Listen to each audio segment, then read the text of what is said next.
I'd felt that we was in a good place. Did I expect us to go and beat Liverpool 7-2? No. I can honestly say that.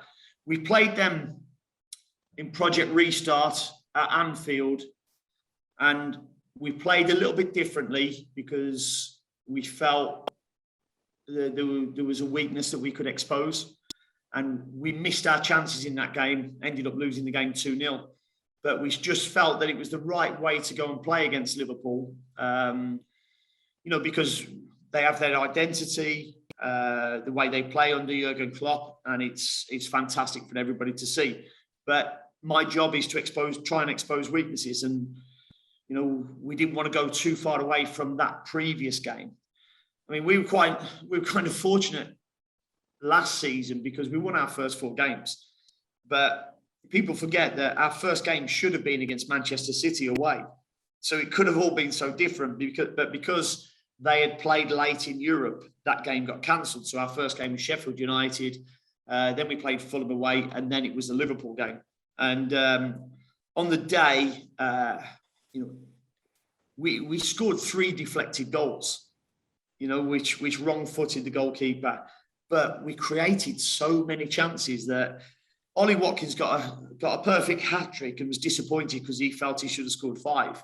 And we didn't have a lot of possession because Liverpool are a possession-based team, but we knew the areas that we wanted to exploit when we actually won the ball back. And to be fair, it's the one game where I look back and go, that's where players expertly dealt with the game plan, how we wanted it to.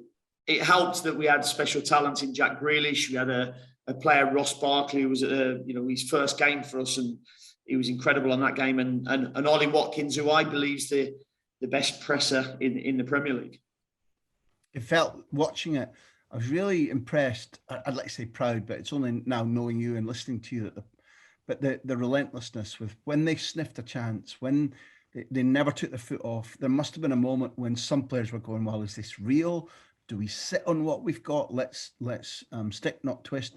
But it was remorseless. It was ambitious. And to me, okay, you were never going to do that week in, week out, but it told me a lot about the people in that squad and either what you'd got through to them or what the culture was, because it was like, listen, if we sniff a chance, punch, punch, and punch again. That's what I loved about that afternoon. Well, there was a big thing about it as well, because of who Liverpool were at the time. Even at 5-1 or 6-2, you never felt comfortable because they could go and score goals. So we had to go and continue to be relentless. And my upbringing has always been, I'm not one who sits on a 1-goal lead, because I believe if you do, then all you're going to do is bring pressure on. And eventually that pressure is going to tell with some of the quality of the players you're up against. What relieves you more is by scoring a second goal and going 2-0 up. So that's something that I try and pass on to the players to go and do.